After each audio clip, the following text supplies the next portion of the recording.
wine that is drunk during Passover. This is my blood, which is shed for you. We see this is a point of separation between Judaism and Christianity, where Jews continue to celebrate the Passover, and Christians now will celebrate the Eucharist, or the Holy Communion. And this becomes one of the essential elements of Christianity. I have no doubt the disciples couldn't take it all in, but they knew it was serious and that it looked like Jesus was headed for a fate they had not anticipated. And the Last Supper becomes all the more somber. One of you will betray me. One who's eating it.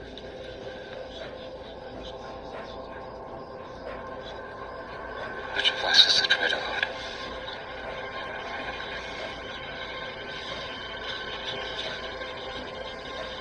It is the one to whom I give this piece of bread, when I have dipped it in the fish.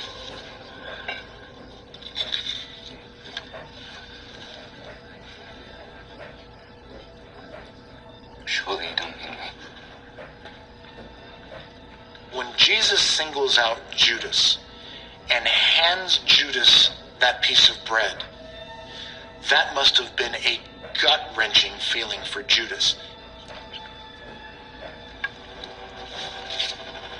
Do what you have to do. But do it quickly. And suddenly, Judas is gone. So at some point during the meal, Judas was so scared or embarrassed that he just slipped away into the night.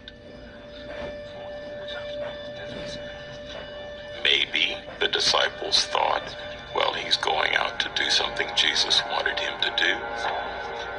I don't think any of them thought that what he's really going to do is go and betray Jesus.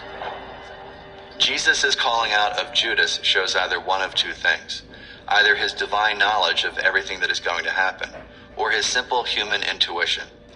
Jesus knows what Judas is going to do because Jesus knows Judas so well.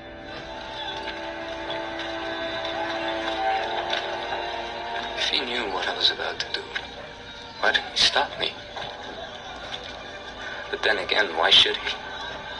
It was my choice to carry out this crime against everything I believed in. It was the coward you see now committed the ultimate sin against him.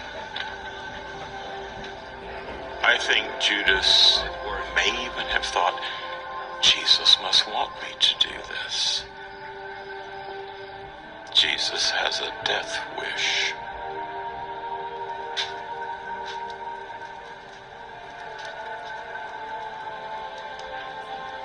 It's time.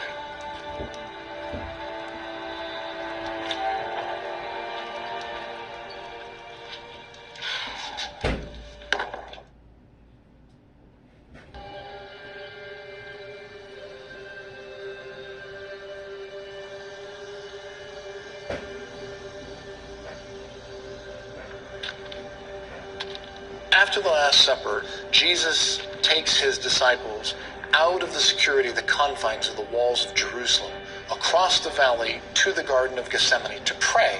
He did this a lot, and Judas knows this.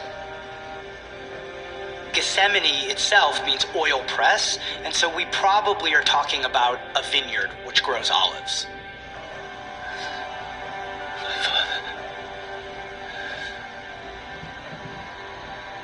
If it is possible, let this cup of suffering be taken away from me.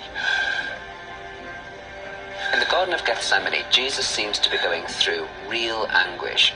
He's pleading with God. He sees what is coming, and he is traumatized by the possibility of this impending suffering and death. If it is your will, then I want to be done. Not mine. It is clear that he doesn't want to die, but eventually he understands that this is his Father's will, and he accepts it.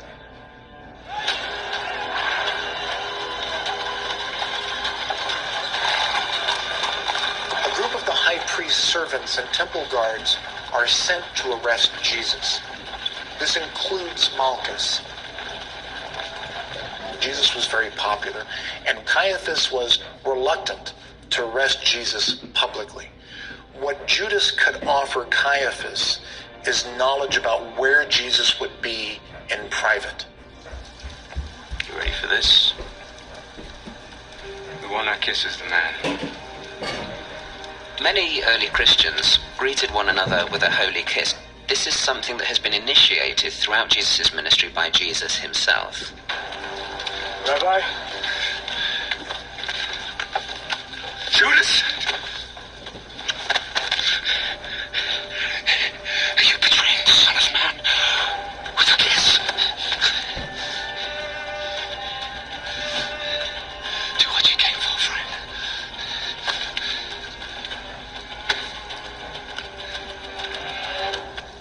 Arrest him.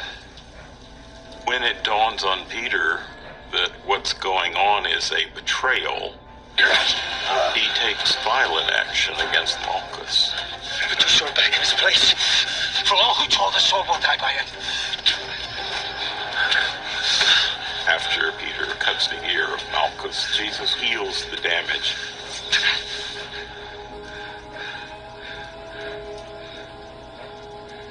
Jesus was committed to a ministry of nonviolence, and he certainly doesn't want the climax of his earthly ministry to be marred by a violation of his basic ethical principles. Take them all.